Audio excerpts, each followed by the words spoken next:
দোয়া কবুলের সময়গুলো শুনে নেন। রাতের শেষ অংশে দোয়া কবুল হয়। বৃষ্টি পড়ছে, বৃষ্টি, দোয়া করলে দোয়া কবুল হয়।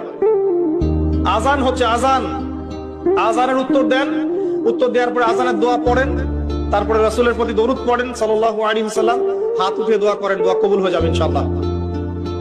আজান হয়েছে, ইকামত হবে, আজান ইকামতের মাঝখানে একটা সময় আছে না, এই সময় দোয়া করেন, দোয়া কবুল হয়ে যাবে ইনশাআল্লাহ। সুন্দর করে ওযু করেন, ওযু করে হাতটা তুলে দোয়া করেন, দোয়া কবুল হয়ে যাবে ইনশাআল্লাহ। 2 রাকাত নামাজ পড়েন, 2 রাকাত নামাজে মনোযোগ ঠিক রাখার চেষ্টা করেন, নামাজ শেষে হাত তুলে দোয়া করেন, দোয়া কবুল হয়ে যাবে ইনশাআল্লাহ।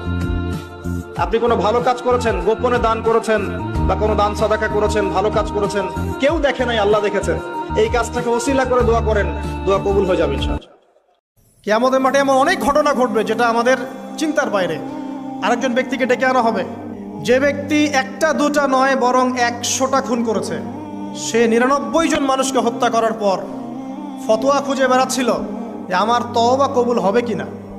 একজন আবেদের কাছে গিয়েছে, তো এই আবেদের কাছে গিয়ে সে বলছে আমার কি ক্ষমা হবে, আমি 99টা খুন করেছি। সে বলল তোমার আবার ক্ষমা, তোমার ক্ষমা নাই। তখন এই ব্যক্তি এই আবেদকে হত্যা করে 100টা খুন পূর্ণ করলো, ওকেও সে মেরে ফেলছে। আমার ক্ষমাই হবে না তো তোর বেঁচে থাকার কি দরকার, তুইও মর।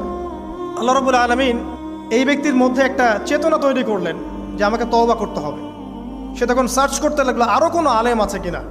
এরপর অনেক দূরে একজন আলেমের সন্ধান পাওয়া গেল। সে সেখানে গেল, তাকে গিয়ে বলল আমার কি ক্ষমা হবে। সে আলেম তাকে বলল হ্যাঁ তোমারও ক্ষমা হতে পারে, যাও তুমি ইস্তেগফার করো এবং এই এলাকা থেকে অন্য এলাকায় চলে যাও।